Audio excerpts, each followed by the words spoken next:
저는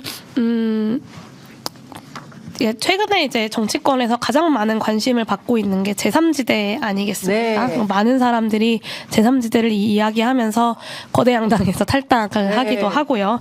심지어는 거대 양당의 당대표를 하셨던 분들이 다 탈당을 하셔가지고 당을 만드는 상황까지도 왔는데 저는 제3지대를 자처하는 분들의 양비론에 별로 공감하지 않습니다.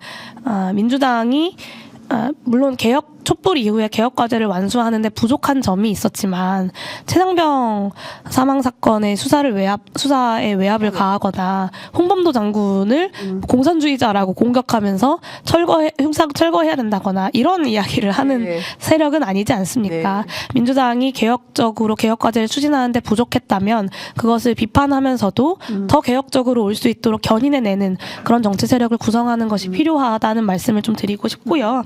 그리고 제3지대 자처하는 분들은 윤석열과 민주당이 똑같이 잘못했다라고 이야기하시는데 이런 양비론을 주장해야 사실은 정치에 실망한 분들의 반사이익이 더 커지기 때문에 이런 전략을 쓰는 거죠. 근데 저는 21대 국회가 두 거대 교섭단체가 한쪽이 동의하지 않으면 아무것도 결정할 수 없는 상황에서 독주냐 아니면 무능이냐를 선택해야 되는 국회였다고 생각합니다. 근데 만약에 22대 국회가 가운데 이 두 교섭단체 가운데에 가부좌를 틀고 앉아서 이것도 싫고 저것도 싫다라고 이야기하는 정치 세력이 캐스팅 보트를 주게 된다라고 한다면 저는 두 교섭단체가 극한의 평행선을 달렸던 21대 국회와 결과적으로 달라진 게 없는 22대 국회가 될 거라고 생각합니다.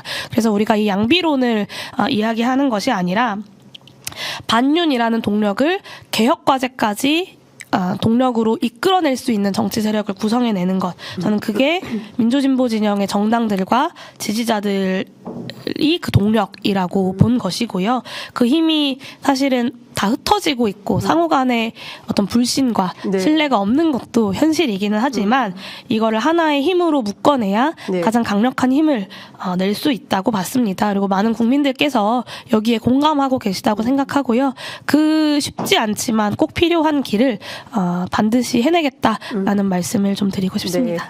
사실 촛불연대 복원, 특검연대 그리고 탄핵연대 복원이 필요하다. 왜냐하면 2016년 박근혜 탄핵 때 그때 그 새누리당의 60여 분이 이 탄핵에 찬성하면서 만들어졌던 이 탄핵연대.